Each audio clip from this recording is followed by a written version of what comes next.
Namaskar, I have with me Padma Shri Dr. Sudhir Parikh in our weekly show this week with Padma Shri Dr. Sudhir Parikh on ITV Gold. Namaskar, Dr. Parikh, how are you doing today? Namaskar. Very well, thank you.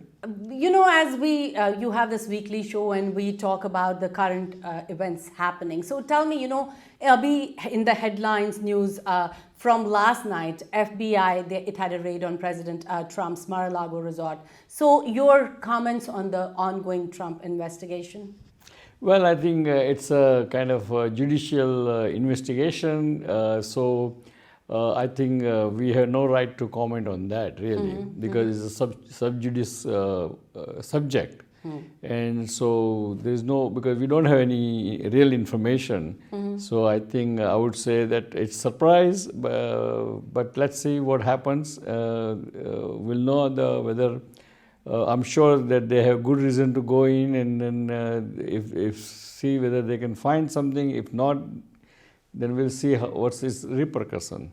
Wonderful. And moving on to the news in India, like speculations in Bihar and BJP and JDU government, they broke up, and Nitish Kumar is now aligned with Mahagathbandhan.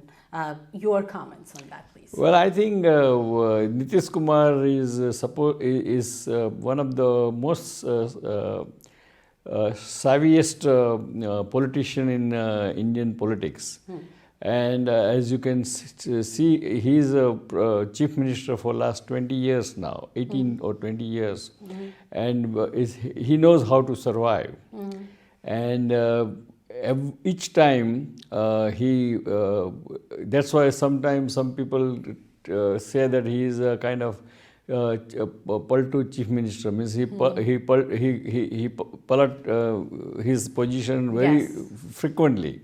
But each time he does it, it's always works out in his favor. So I think he is a very popular chief minister. He has done a lot of good thing in Bihar in last 20 years. So people likes him. And even though in last election, assembly election, BJP had more seats than JDU, that is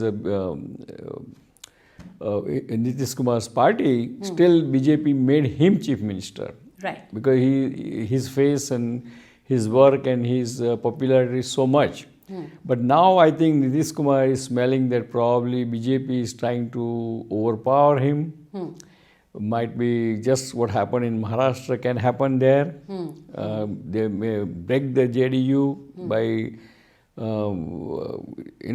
political defection and all those things.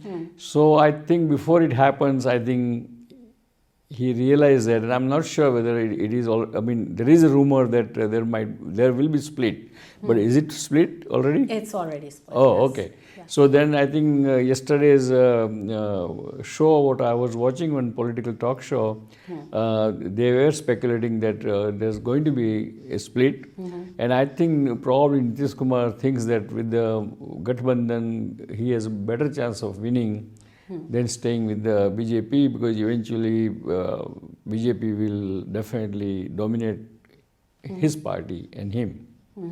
So, Dr. Parikh, with so many pre-poll alliances breaking up, are pre-poll alliances still a proposition in India? Well, I think pre-poll alliance should not be proposition, but you see in India there's multi-party democracy, right? So in multi-party democracy, less party you have in the election, you are better off. Or with the alliance, you are better off, because then you don't keep fighting with each other, and only dominating party, for example, in current situation, if BJP fights with the 4 other parties in every seats, then BJP always wins. But if there is a one-to-one fight, then there is always chance of 50-50. So I think for opposition also, this kind of alliance is always good, because everybody is not equally powerful in each district. Right. There are some districts are JDU powerful, some in RJDU is powerful, some in BJP is powerful. That's why I think pre-poll alliances are happening. But pre-poll alliances sometimes it works, sometimes it doesn't work.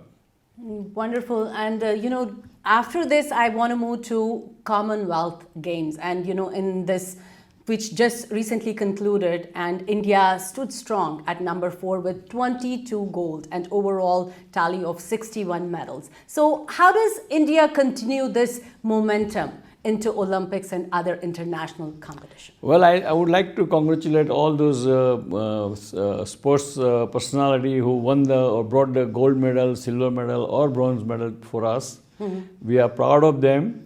And also we are proud of current government of India too, because they are really giving a lot of importance to development and teaching and upbringing of the professional upbringing of the these players in different sectors. And I think we have a long way to go, obviously, but we can see that as compared to before, now we are having so many gold medals and we are in first 5 country in the world. So I think if we keep doing this, then in Olympic also we'll have better results. Yes. And you know, Dr. Parikh, I have one more question. Like recently, India was able to put pressure on Sri Lanka and seek delay in the docking of Chinese spy ship. Is that a victory of Indian diplomacy or, you know, a return of favor from recent Indian help to Sri Lanka? Well, I think we don't know the real story, but I mean, inside story, but I think what India's first and foremost goal or priority is to help Sri Lanka, because Sri Lanka is a next door neighbor, very important neighbor, because it's right on the sea, controlling the whole maritime things. So I think India should support Sri Lanka, and Sri Lanka is, at the end of the day, it's a democracy. Whether it's a good democracy, bad democracy is a different story, but it is democracy, and so one democracy has moral obligation to support the other democracy.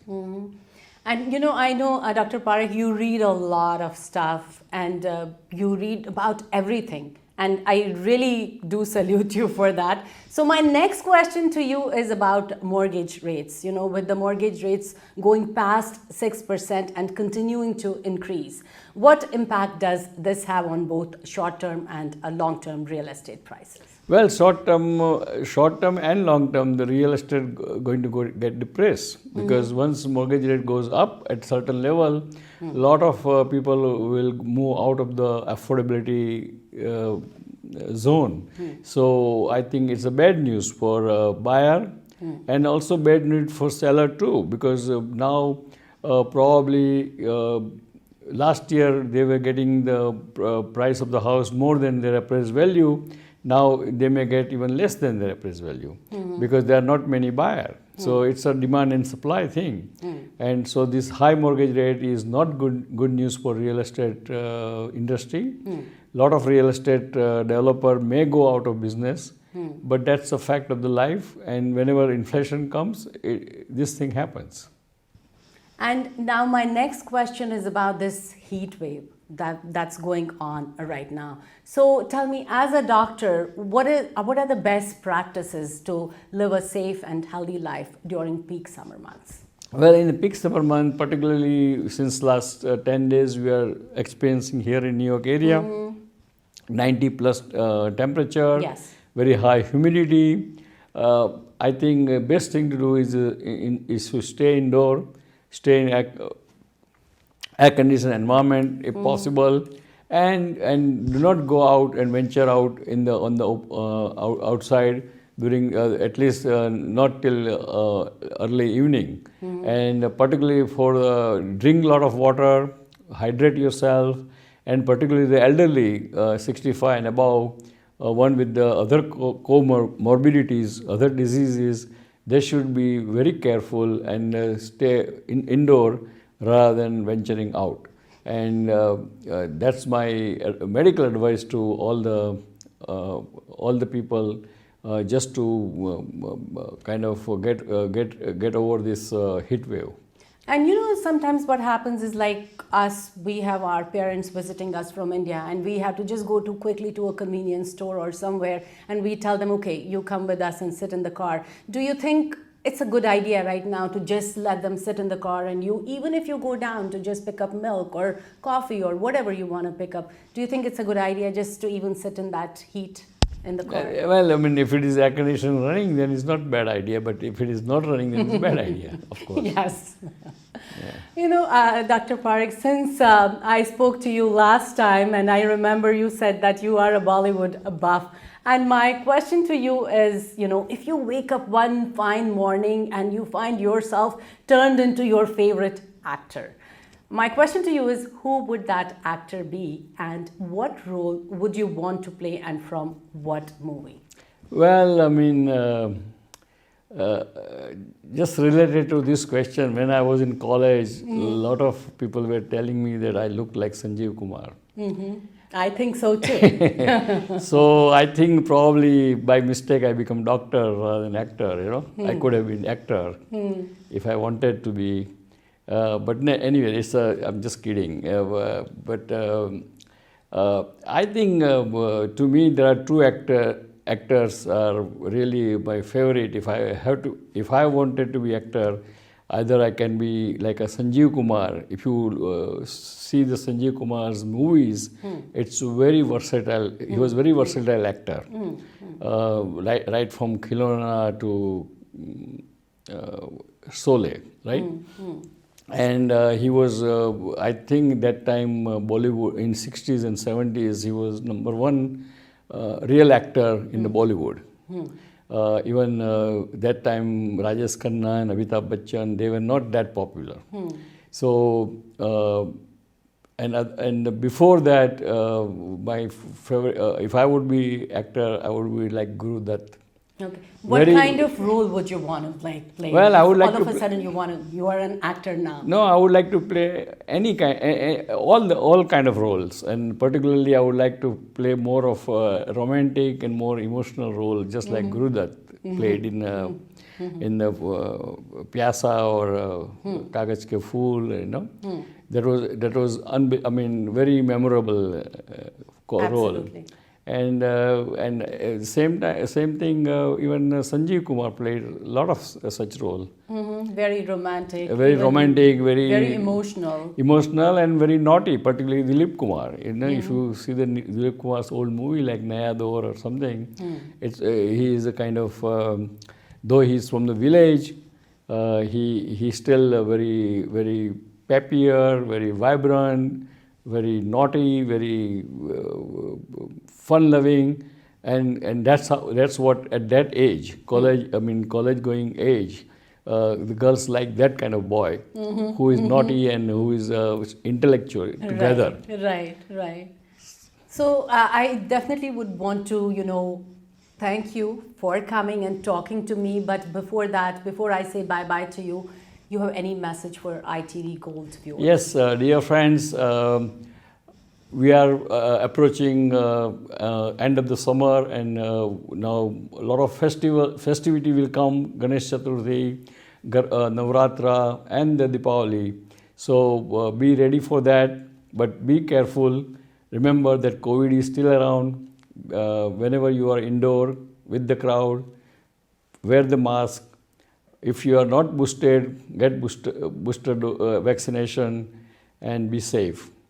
So at the end, before I conclude, I would like to say, God bless America, God bless India, God bless Indian Americans. We'll see you next time. Till goodbye.